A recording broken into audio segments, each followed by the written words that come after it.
ଗୋଟିଏ କବିତା କ'ଣ ଗୋଟେ ପୂରା ଆନ୍ଦୋଳନକୁ ଜନ୍ମ ଦେଇପାରେ? ଚାଲନ୍ତୁ ଆଜି ସେହିଭଳି ଏକ କବିତା ଜାଗ ବନ୍ଧନହରାର କାହାଣୀ ବିଷୟରେ ଜାଣିବା। ଏହା କେବଳ କିଛି ଶବ୍ଦର ସମାହାର ନଥିଲା, ଏହା ଥିଲା ଏକ ବିପ୍ଳବ ପାଇଁ ଆହ୍ୱାନ। ଭାବିଲେ ଆଶ୍ଚର୍ଯ୍ୟ ଲାଗେ ନୁହେଁ କି? କେବଳ କିଛି ଶବ୍ଦ, ଆଉ ସେଥିରେ ଏତେ ଶକ୍ତି ଯେ ତାହା ସମାଜକୁ ବଦଳାଇ ଦେବାର ଦମ୍ ରଖେ। କଥାଟା ହେଉଛି 1930 ଦଶକର ଭାରତର। ସେତେବେଳେ ଚାରିଆଡ଼େ କେବଳ ସ୍ୱାଧୀନତାର ନିଆଁ ଜଳୁ ନଥିଲା, ସେହି ନିଆଁକୁ ଘିଅ ଦେଉଥିଲା ସାହିତ୍ୟର ଏକ ନୂଆ ଧାରା। ଆଉ ସେହି ଆନ୍ଦୋଳନର ଆରମ୍ଭ ହେଲା ଗୋଟିଏ ଗୀତରୁ। ହେଲେ ଏମିତି କ'ଣ ଥିଲା ସେ ଗୀତରେ? ଜାଣନ୍ତି, ଏଇଟା କୌଣସି ସାଧାରଣ ଗୀତ ନଥିଲା। ଏହା ତ ଥିଲା ଏକ ବିପ୍ଳବ ପାଇଁ ସିଧାସଳଖ ଡାକରା। ଆମ ଓଡ଼ିଶାର କଥା। ସେତେବେଳେ କିଛି ଯୁବଲେଖକ ଏକାଠି ହୋଇ ଗଢ଼ିଥିଲେ ନବଯୁଗ ସାହିତ୍ୟ ସଂସଦ। ସେମାନଙ୍କର ଗୋଟିଏ ହିଁ ଲକ୍ଷ୍ୟ ଥିଲା, ସାହିତ୍ୟକୁ ହତିଆର କରି ସମାଜରେ ଗୋଟେ ନୂଆ ଯୁଗ ଆଣିବା। ଆଉ ଏଇ ଗୀତଟା, ଏଇଟା ଥିଲା ସେମାନଙ୍କର ପରିଚୟ, ତାଙ୍କର ଆନ୍ଥେମ୍। ଟିକେ ଭାବି ଦେଖନ୍ତୁ ତ, ଗୋଟେ ନୂଆ ଆନ୍ଦୋଳନ ଆରମ୍ଭ ହେଉଛି, ଆଉ ତାର ପ୍ରଥମ ଅଧିବେଶନରେ ଯେଉଁ ସ୍ୱର ଶୁଭୁଛି ସେଇଟା ହେଉଛି କବିତା। ଏହା ଥିଲା ସତେ ଯେମିତି ଏକ ନୂଆ ସକାଳର ପ୍ରଥମ ଘୋଷଣା। ହେଲେ ଏତେ ଦମଦାର ଶବ୍ଦ ସବୁ ଆସିଲା କୋଉଠୁ? କିଏ ଥିଲେ ଏହାର ସ୍ରଷ୍ଟା? ଚାଲନ୍ତୁ ସେ ନବଯୁଗର କବିଙ୍କ ବିଷୟରେ ଜାଣିବା। ଏ ହେଉଛନ୍ତି ଅନନ୍ତ ପଟ୍ଟନାୟକ। ଲୋକେ ତାଙ୍କୁ ଜନତାର କବି ବୋଲି କହୁଥିଲେ। କାହିଁକି ନା ସେ ଖାଲି ଲେଖୁନଥିଲେ, ସେ ପୂରା ନବଯୁଗ ଆନ୍ଦୋଳନର ସ୍ୱର ପାଲଟି ଯାଇଥିଲେ। ତାଙ୍କ ଲେଖାରେ ସାମ୍ୟବାଦୀ ଆଦର୍ଶର ନିଆଁ ସଫା ସଫା ଦେଖାଯାଉଥିଲା। ତାଙ୍କର ସ୍ୱପ୍ନ କ'ଣ ଥିଲା ଜାଣନ୍ତି? ଏକ ଏମିତି ସମାଜ ଗଢ଼ିବା ଯେଉଁଠି କୌଣସି ଶୋଷଣ ନଥିବ, କୌଣସି ଉଚ୍ଚନୀଚର ଭେଦଭାବ ନଥିବ, ଗୋଟିଏ ଶ୍ରେଣୀହୀନ ସମାଜ ଯେଉଁଠି କେବଳ ମଣିଷପଣିଆ ଆଉ ମାନବିକତାର ଜୟ ହେବ। ତେବେ ଚାଲନ୍ତୁ ସିଧା ସେହି କବିତାର ଭିତରକୁ ଯିବା। ଦେଖିବା ତ କ'ଣ ସେହି ଆହ୍ୱାନ ଥିଲା ଯେ ଗୋଟେ ପୂରା ଆନ୍ଦୋଳନକୁ ଜନ୍ମ ଦେଲା। ବହୁତ ସରଳ କିନ୍ତୁ ଶକ୍ତିଶାଳୀ ଦୁଇଟି ଶବ୍ଦ, ଜାଗ ବନ୍ଧନହରା। ଏହା କୌଣସି ଅନୁରୋଧ ନୁହେଁ, ଏହା ଏକ ପ୍ରକାର ଆଦେଶ, ଏକ ଜୋରଦାର ଆହ୍ୱାନ। କିନ୍ତୁ କିଏ ଏହି ବନ୍ଧନହରା? ଏହାର ଅର୍ଥ ହେଉଛି ଯିଏ ସବୁ ପ୍ରକାର ବନ୍ଧନରୁ ମୁକ୍ତ।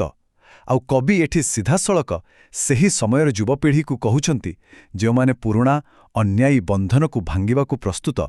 କବିତାର ଆଦେଶ ଏକଦମ ସ୍ପଷ୍ଟ। ସମାଜର ଯେତେ ବି ପୁରୁଣା ଶିକୁଡ଼ି ଅଛି, ସେ ଜାତିପ୍ରଥା ହେଉ କି ଉଚ୍ଚ ନୀଚ ଭେଦଭାବ, ସବୁକୁ ଛିଣ୍ଡେଇ ଫୋପାଡ଼ି ଦେବାର ସମୟ ଆସିଗଲାଣି। ଆଉ ଏହି ମୁକ୍ତିର ଯାତ୍ରା କେମିତି ହେବ? କବିତାର ରାସ୍ତା ବି ଦେଖାଇଛନ୍ତି। ପ୍ରଥମେ ତ ଜଙ୍ଗଲ ଆଉ ସମୁଦ୍ର ପରି ବାଧାବିଘ୍ନକୁ ପାର କରିବାକୁ ହେବ। ତାପରେ ଅନ୍ଧକାରର କାରାଗାରକୁ ଭାଙ୍ଗିବାକୁ ପଡ଼ିବ। ଏମିତିକି ମରୁଭୂମି ଭଳି ନିରାଶା ଭିତରେ ବି ଆଶାର ଝରଣା ସୃଷ୍ଟି କରି ଏକ ନୂଆ ଯାତ୍ରା ଆରମ୍ଭ କରିବାକୁ ହେବ। ଏଠି ଦେଖନ୍ତୁ, କବି କେତେ ସୁନ୍ଦର ଭାବରେ ଦୁଇଟି ଦୁନିଆର ଚିତ୍ର ଆଙ୍କିଛନ୍ତି।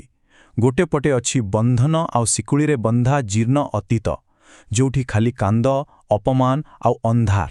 ଆଉ ଅନ୍ୟପଟେ ଅଛି ଏକ ଜାଗ୍ରତ ଭବିଷ୍ୟତ, ଯେଉଁଠି ସ୍ୱାଧୀନତା ଅଛି, ଏକଜୁଟ ମଣିଷ ସମାଜ ଅଛି, ଆଉ ଚାରିଆଡ଼େ ଆଲୋକର ଧାରା। କବିତାଟି ହେଉଛି ସେହି ଅନ୍ଧାରରୁ ଆଲୋକକୁ ଯିବାର ରାସ୍ତା। ଆଉ ଏଇ ଧାଡ଼ିଟା ଦେଖନ୍ତୁ, ଚୂର୍ଣ୍ଣ କରୁରେ ସ୍ୟନ୍ଦନ ତବ ପୀଡ଼ନର ପର୍ବତ। ମାନେ ତୁମର ରଥ ଅତ୍ୟାଚାରର ପର୍ବତକୁ ଚୂର୍ଣ୍ଣ କରିଦଉ। କେତେ ଶକ୍ତିଶାଳୀ କଳ୍ପନା ନୁହେଁ କି? ଅତ୍ୟାଚାର ଯଦି ପାହାଡ଼ ଭଳି ବିଶାଳ, ତାକୁ ବି ଭାଙ୍ଗିବାର ଶକ୍ତି ଅଛି।